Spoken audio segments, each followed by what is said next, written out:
God declares that this whole group, the Meshach, that's the sixth son of Japheth. Now, according to Herodotus, they were dwelling in Phrygia and Anatolia, that's modern Turkey. But Herodotus also says some of them were above the Black Sea. See, we're going upward. See, they weren't content to stay down there near where they settled. They were always kind of pushing out like America, out in the frontier. And where they pushed is up into that beautiful, the steppes, the plains. And they were horsemen, and they loved to ride their horses up there, and there are too many mountains and valleys in Turkey. So they went up there toward Russia.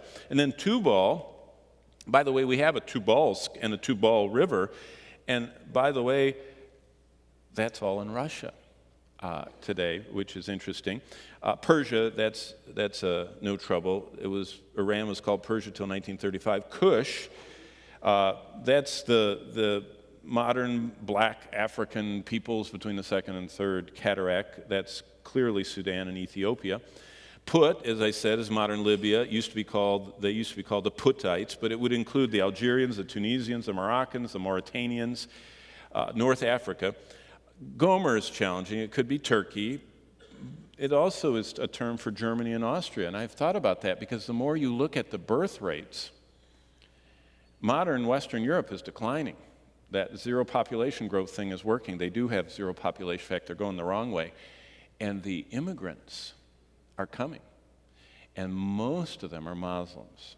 And it's interesting that Western Europe, if the Lord tarries, we won't even have a question about this. Gomer is Germany, because they're all becoming Muslim through conversion and population growth. Beth Togarmah is Armenia. That's the Turkic-speaking peoples of Central Asia. I mean, those are the stands, Kazakh and all those other stands. Sheba and Dedan are the grandsons of Abraham in Genesis 25:2 by his third wife, Keturah. Remember? He was a pretty active fella. He raised a lot of Arabic peoples, and Sheba and Dedan would be, they're not from Ishmael, they're a separate line. They may be the classic Arabic dwellers. They're seen as living out in what we would call the Saudi Arabia, that whole area that is so much unhappy about Israel. Tarshish was the grandson of Japheth. He's the second son of Javan. He's the father of Greece, and how Greece fits into this. Again, it's very much wondering whether it's where the people first migrated or where they went. But basically, God says in Ezekiel 38:5, trust him. He declares the destruction of this entire Russian, Iranian, Syrian, Lebanese, whatever it is, Islamic military force that comes like a storm against Israel. And look what it says in verse 5. Persia, Ethiopia, and Libya are with them. Verse 18, it will come to pass at the same time when God comes against the land of Israel, says the Lord my God, that my fury will show in my face. My jealousy, verse 19, the fire of my wrath, I have spoken, surely in that day there will be a great earthquake in the land of Israel. Verse 20, so the fish of the sea, the birds of heaven, the beasts of the field, all creeping things on the earth, all men who are on the face of the earth shall shake at my presence. And on he goes. And basically, verse 22 says, I bring him to judgment with pestilence, bloodshed. I'll rain down on him and his troops. On many people who are with him, flooding rain, great hailstones, fire, and brimstone. Basically, what the Lord is saying there is, I'm watching over my people. I'm going to protect them. And it's in the future, because those people never have marched against Israel.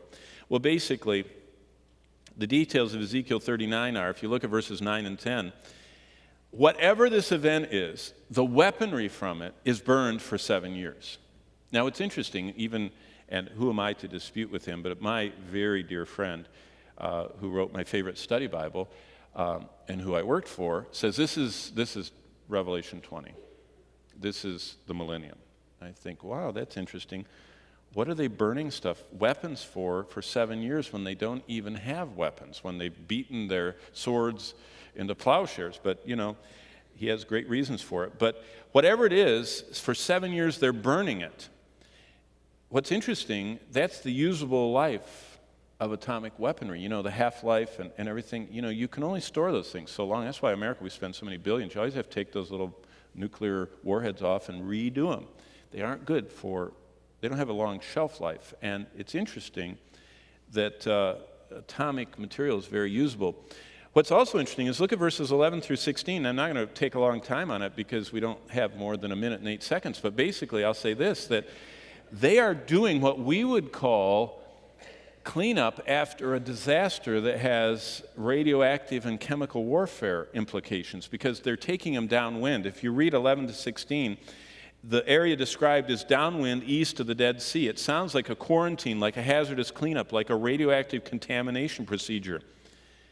So, back to the beginning. I mean, this could be before the tribulation, this could be in the tribulation, this could be at the end of the millennium. Doesn't matter, it's going to happen. See, that's what we don't fight and dispute. But what Jesus said is, this is all going to happen. What are you asking God to do? Jesus says, I collect your prayers. We talked about that this morning. You know what we should do? We should pray. Jesus says, I multiply. Mark 12, you ought to read it. Jesus measures our gifts not by how much we give, but by how much it costs us. Jesus says, I will multiply your sacrificial gifts. I will make them 100-fold. That's 10,000% give. Jesus says, I count the souls you lead to me. I mean, Keith can't even talk about evangelism without tearing up. When's the last time you gave a verbal witness of Jesus Christ to someone? You say, well, we have missionaries and evangelists for that. When's the last time we did it? Jesus said all believers are supposed to go into all the world, and we're all supposed to share. And if Keith's over in England, he's not going to get your neighbors in Portage. You understand what I mean? We're all supposed to be doing this. And Jesus says, I count. In fact, Daniel 12:3 says, the more people you lead the Lord, the more you'll shine forever. And Paul said, the only thing I'm looking forward to taking to heaven with me are the people I lead to Christ. So we should win people. We should try. We should give out a tract. We should pray. Jesus said, I remember humble service that nobody knows about, that is the least and the most faceless where no one recognition. Serve.